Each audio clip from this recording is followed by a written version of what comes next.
You know that one song you can't get enough of? Chances are it was made with a sample from Splice. Explore top packs made by your favorite producers, sketch out song ideas in seconds with Create Mode, and dive into a sample catalog that's so deep, it's dangerous. Find out why Splice is the industry's not-so-secret secret. Visit splice.com and try for free today. Welcome to the Fader Interview. I'm Alex Robert Ross, editorial director of The Fader. In her hometown of Toronto, a place with no shortage of game-changing R&B talents, Charlotte Day Wilson has been a singular creative force. A singer-songwriter who records and produces her own work with a tenacious yet flexible vision, Day Wilson's solo career exploded in 2016 behind her moody debut EP, CDW, and its centerpiece single, Work, a plaintive, gospel-tinged ballad that became an unofficial anthem of the Women's March. The Stone Woman EP followed in 2018 and saw Day Wilson take stock of herself, her relationships, and her place in the world with both range and unimpeachable traditional soul vocals. Wilson's debut album, Alpha, released last week, is her most varied statement to date. Like Stone Woman, Alpha is inspired by a breakup, but the project reveals more about Day Wilson as both a person and a songwriter than ever before, featuring collaborations with Daniel Caesar, Bad Bad Not Good, and Sid of the Internet. Alpha is not so much an announcement of a prodigious new talent as it is a confirmation of one. Days after Alpha's release, The Fader's Jordan Darville spoke with Day Wilson about learning new skills, navigating the music industry on her own terms, and two very key, very different influences. Charlotte Day Wilson, thank you for joining us for this week's episode of the Fader Interview. Thank you for having me. I caught your Instagram stories, I think it was last week. I saw that you were in LA. Was it nice to finally get out of Toronto?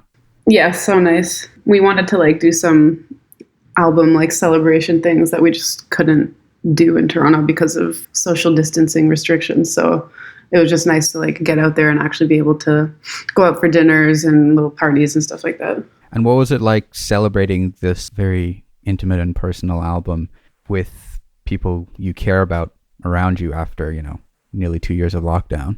A little bit surreal, but also at the same time, it's nice because, obviously the music is intimate and personal, but also my team is quite intimate and personal too. And it's nice to be able to just be with them and celebrate the release. And we've all been working so hard on it. So it was just it was nice to be with them. And then sharing it with a kind of a broader network of people was a relief. You never really know how it's going to go or whether people are going to like it. So being able to watch people react to the music in person and in real time was really nice. When you started to write the album, why was it the right time to begin your debut full-length project? I think, having put out 2 EPs that I felt really strong and connected to, it just felt like the right next step to try and tackle the full-length album. It's kind of a rite of passage and one that I was excited to finally actually take on the challenge of.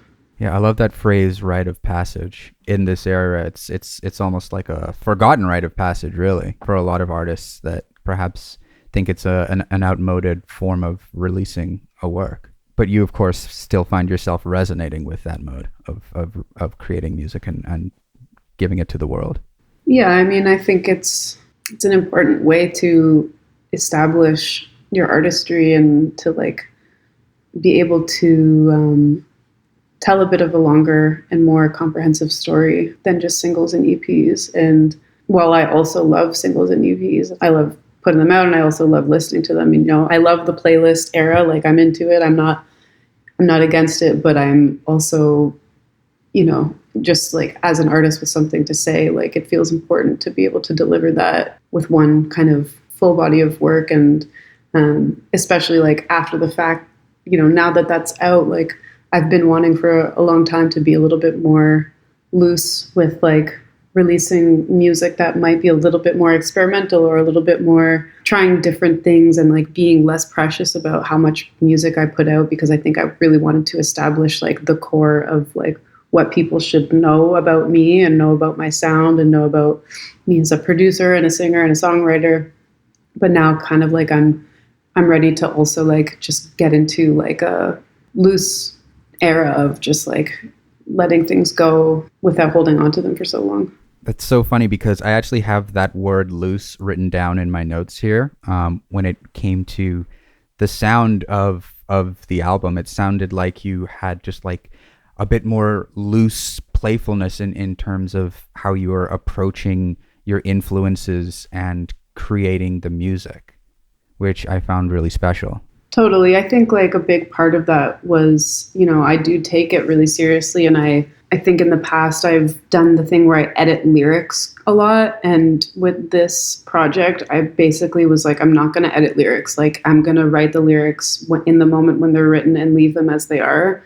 And that was an important thing for me. But then also production wise, I kind of was like ready to not feel like things had to follow like formulas, letting things feel like more of an honest, intimate moment as it is for me, because it's like in my moment, my creation, my creative space is like in my house. And I kind of wanted it to feel like people could hear that a little bit, that it's like, I'm not recording these things in like big expensive studios. Like all of this is kind of being done like in my own safe creative space, and like to make it sound otherwise would be untrue.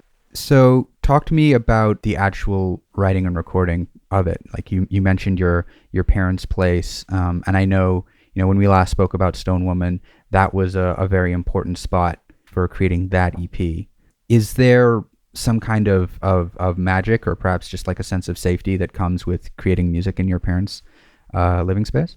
Yeah, Stone Woman was all done in their basement. And then even though I didn't live there, I just like that. I chose that as like my space. It was mainly because like they would be gone from work in the daytime. And I knew that I could go over there and like have an empty space to work out of when I still was living with roommates and stuff like that. And with this one, I did a lot of the work at my cottage, which is like a cottage that's been in my family for 60 years. So it's like old and falling apart, and there's no service, and it is somewhere that I'm like it truly connects me to like my roots and my past and my childhood, and like not only my childhood, but like all my whole family's, everyone's childhoods, like my mom's childhood, my cousin's childhoods.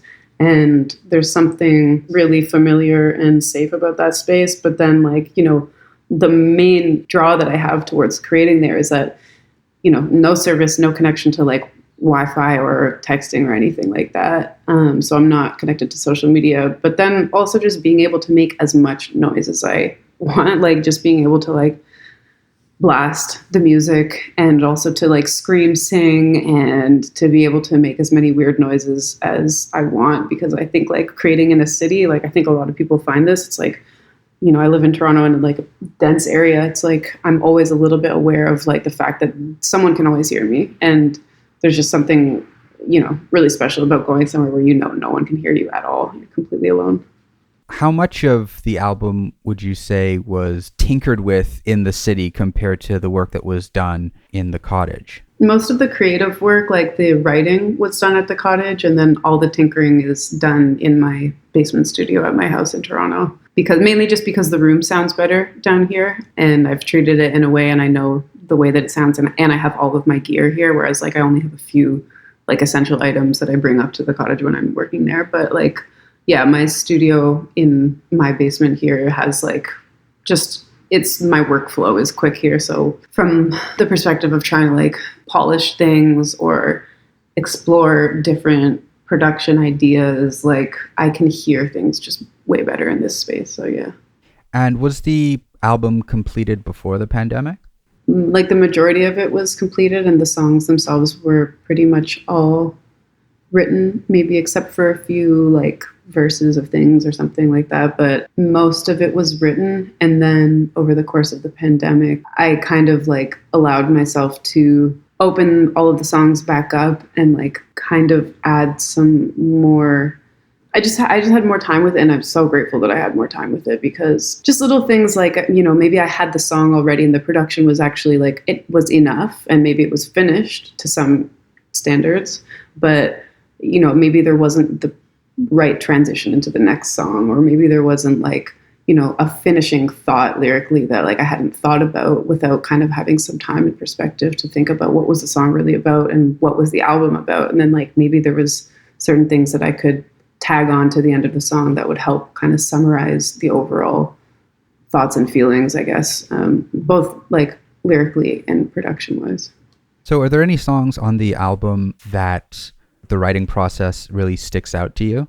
I mean, they all do for me. Like they're all so personal and are all kind of cemented in a place and time for me in what was going on in my life. So like they all kind of like, they're categorized in my mind through like what was happening in my life. And I actually am super grateful to have something like that can like serve as like chapters, like clear markings of where I was at and what was going on. I'm trying to think if there was one in particular. I mean, Changes is one that like, I think I made like 15 different versions of that song. And I also probably made 15 different versions of I Can Only Whisper. Those definitely stick out. Oh, I bathe you, wash you off the sins that plague you, rid you of the burdens and you'll be free once more.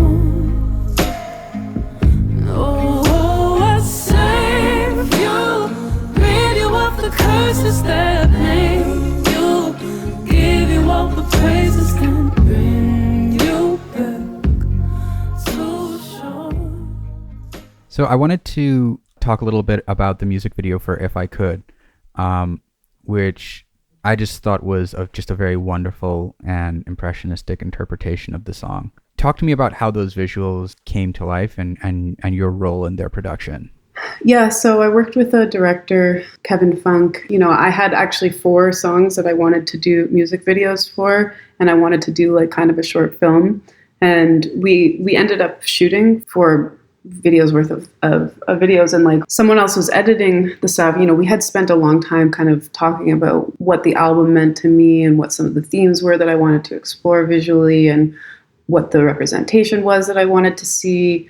And, kind of tying together these like deeply personal aspects, but also like making sure that I like see my community or just people that I think would be like visually important to see. And when we kind of started getting into filming everything, there was a bit of an approach of like shoot everything and then figure it out later, which is like, for me, I'm new to being part of the directing of a video. And like, I actually don't think I'll ever do it again that way, just because it was so much footage to deal with after the fact. And anyway, so we had these 4 videos and someone else had edited them. And, I was going back and forth with the editor, like in depth for, weeks. And at a certain point I was just like, I actually just feel bad for this editor because like, I'm probably a nightmare to work with because I'm so particular about where I want certain things to go. And I just got to a point where I was like, I do think that if I could actually have this project file and learn how to edit it myself, I will get the result that I'm looking for. And yeah, I taught myself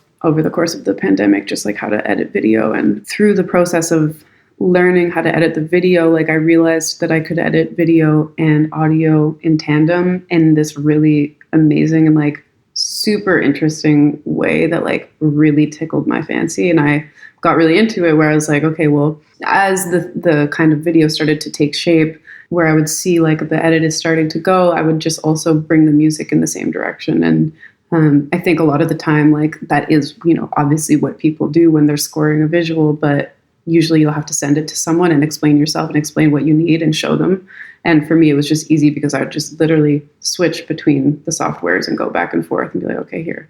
And then like export the new audio file in and bring it back in. And so that was kind of like a pretty like interdisciplinary and like fun way of like intersecting the 2 mediums for me. And again, grateful for the time during the pandemic to be able to like pick up a new skill like that and not have necessarily like big pressures of deadlines. Like I was allowed to take my time with that. So it was nice.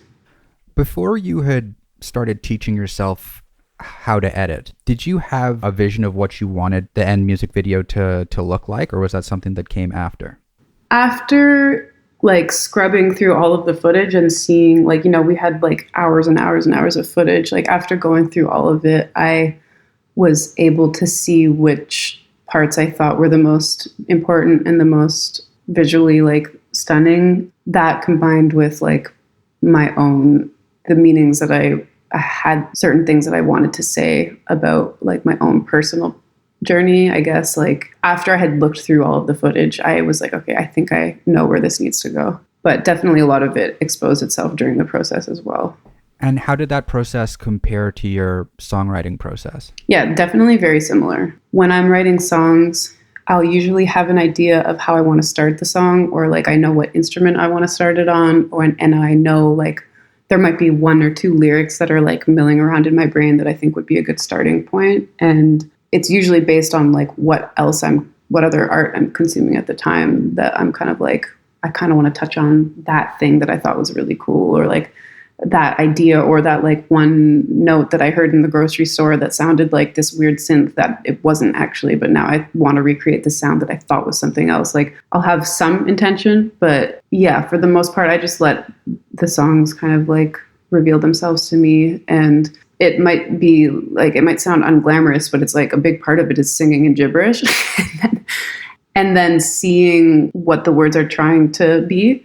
And then once I hear some words that sound interesting, that will spark like a story in my mind, or that will spark like, okay, here's the ripple effect of that one word that like I think is like sounds phonetically good, and I'll kind of go from there. Sometimes the gibberish phonetic thing is like such an amazing tool to write lyrics that like are more geared towards like, yeah, like the sonics or the shapes of a word or the shapes of the vowels that you are like gravitating towards that sound good on the music that you're singing with. And like sometimes a cool story will evolve, but like it can also definitely go the other way where you're like, this doesn't make any sense. Like this is still gibberish, even though there's words attached to it. Something that I really liked about your lyrics on this album, certain lyrics had like a mythic quality to them almost. I think it's Adam's complex. It almost sounds like you're channeling some sort of like ancient myth in these adjectives that you choose. But while I'm here, I lay in stone, still wrapped in fear. It's what I know.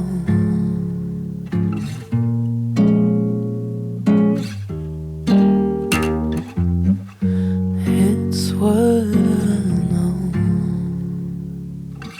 Still wrapped in fear. It's what I know.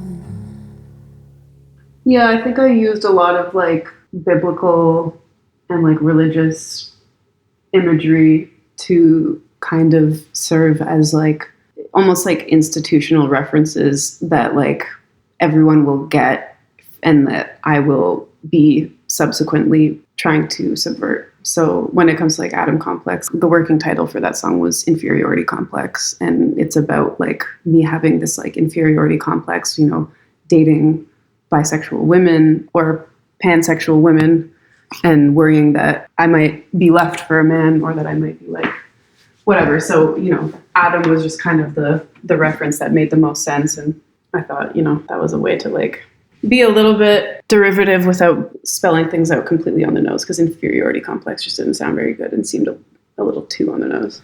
Something that struck me in that song too were the lines in the outro when you sing, but while I'm here, I lay in stone, still wrapped in fear. And of course, stone, the word stone brought me back to Stone Woman, and, how when we spoke 3 years ago, you said that you wrote that EP in part to work through what you called your stoic tendencies.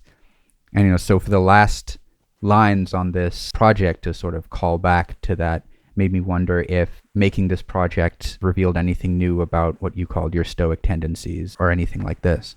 Yeah, I think obviously like, yeah, you got the reference and that is what I wanted to call on. And like, for me, I do feel like this album, I aired a lot more of my own kind of like longing and desperation in a way that I would never have before. Like it's way more vulnerable. And like even that song, Atom Complex, like it was almost like ironic, I think, for me to have written that lyric at the end of the song, because like that song ultimately is the most vulnerable song I've ever written. And like something that it's hard for me to even say now that that's what the song is about, because it's like, that's a huge, deep insecurity and like something that I have to work through in therapy. And it's something that like, you know, a lot of lesbians and like queer people deal with, but like it's a kind of an ugly emotion, and like not one that I'm proud of, and not one that I feel any strength in, you know? So like to kind of be that vulnerable, and then at the end of the song be like, this is the reality, this is how my mind works, but at the end of the day I'm still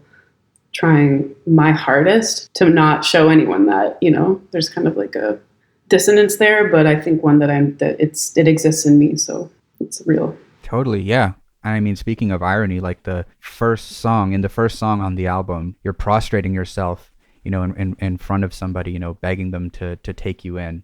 And of course, the album itself is called Alpha, which is this very loaded word today, and especially in, you know, certain corners of the internet. You know, it's meant to be a complete endorsement of a certain type of strength.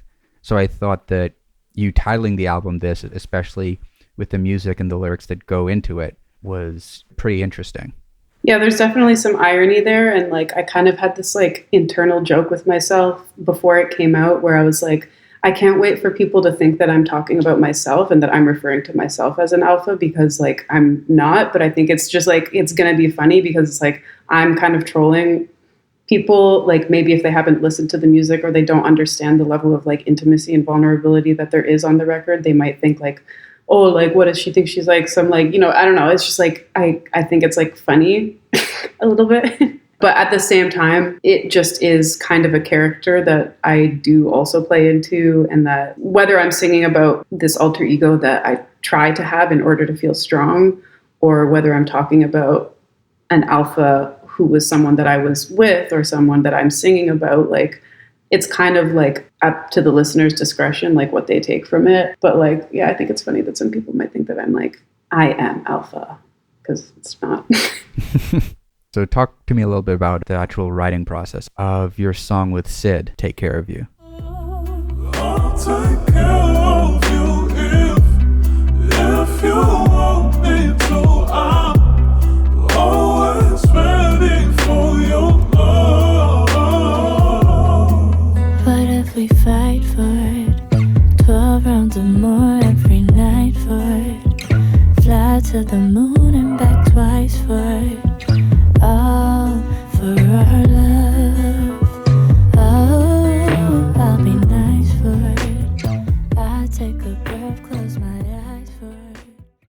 Yeah, I had written like the guitar part and some of the melodies and like the chorus while I was up at my cottage, just alone, just kind of goofing around. And I came back to the city and was working out of like a shared studio for a couple months at the time, and there was a friend of mine, Myrna Bashuti, and she was there, and I showed her it, and I said, oh, do you think there's anything here? And she's like, you know, she's a great songwriter and producer herself, and she was like, oh yeah, absolutely, like, what do you want this song to be about? And I was like, well, it's definitely an R&B song, and, you know, I love the straight up R&B, and I would love to just make like just a lesbian R&B song. She was like, yeah, let's go. And we just kind of like, as a joke, wrote the most overtly lesbian song, once again, using religious imagery to kind of just make fun of like the institutions that we're trying to like just poke fun at, basically. And it was all a joke. Like I never intended on putting this song out until I like showed my managers, and they're like, wait, this is kind of fire. Like you should actually put this out. And then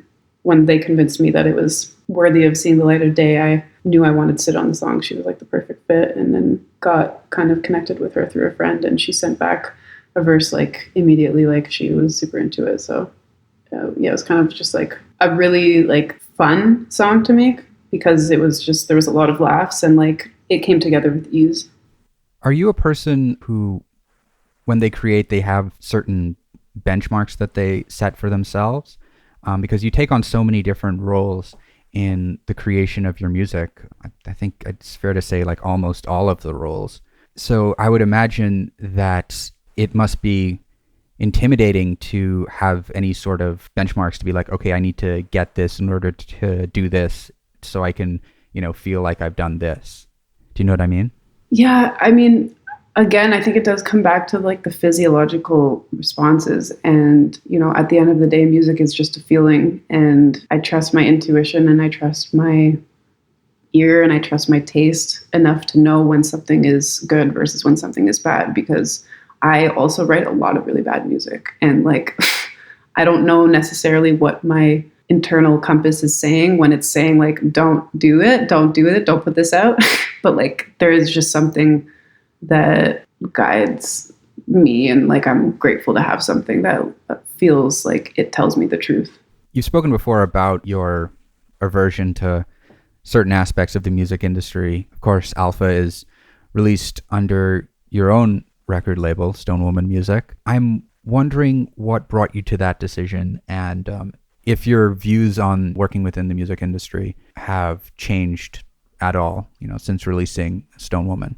Since that time, like for me, just like my team shifted, and I had been given some advice to stay independent early on in my career, and I held on to that, and it felt empowering. And, I'm really glad that I did that, and that I own all the music that I did, and that I obviously still own the music that I make. But like, I've definitely seen the kind of financial return that decision I made early on in my career. I've seen that return now, which is just that like I still have my steady income from like songs like Work, that it still gets synced all the time. And like, I'm just grateful that I own that music. And I think seeing the result of like that ownership years down the line and that passive income that I have because of that, it definitely like has taught me that it's a smart business move. Obviously, like there are other ways to like find investment and find capital to promote and market an album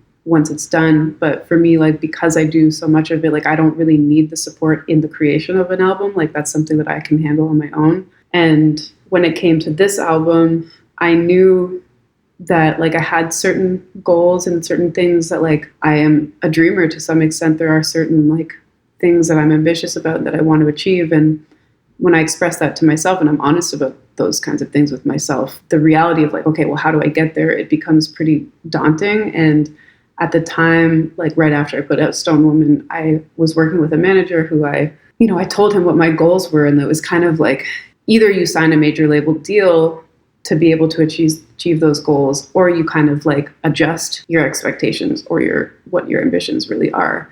I didn't like that answer. And I was lucky enough to have certain people in my orbit, in my community, in my world that I had seen do the kinds of things that I wanted to do in an independent way.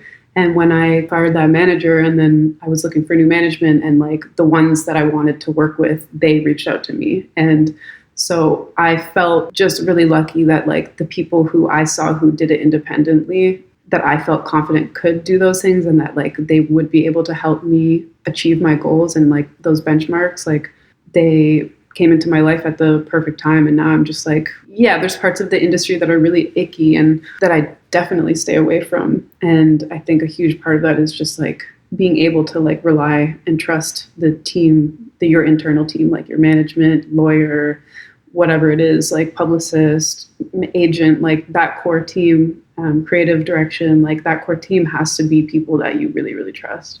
So just to close things out, we talked a little bit about growth, creating the best work that we can and always striving for that. Who are some of your dream collaborators that you think might help you achieve that goal? I don't know if these are dream collaborators that would help me achieve goals, but the ones that just popped into my head like immediately are the ones that I'm going to say, and they're very random, but like I would love to work with Adrienne Lenker. I think she's like the most amazing songwriter of our generation.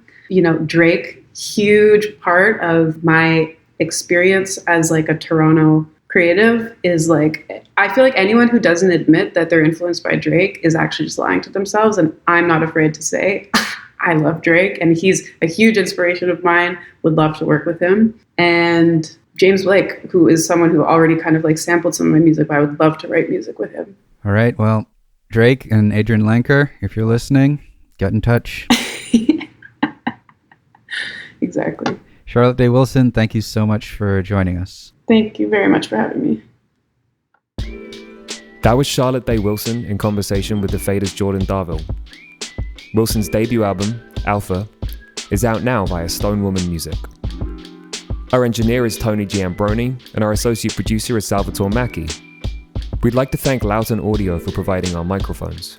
You can find them at lautenaudio.com. And we'd like to thank James Ivey for providing our intro music. Remember to follow The Fader Interview wherever you listen to podcasts, and keep an eye on thefader.com for essential music news, interviews, and essays. We'll be back next week with another episode of The Fader Interview. Goodbye until then.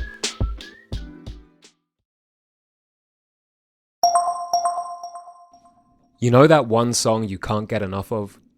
Chances are it was made with a sample from Splice. Explore top packs made by your favorite producers, sketch out song ideas in seconds with Create Mode, and dive into a sample catalog that's so deep, it's dangerous. Find out why Splice is the industry's not-so-secret secret. Visit splice.com and try for free today.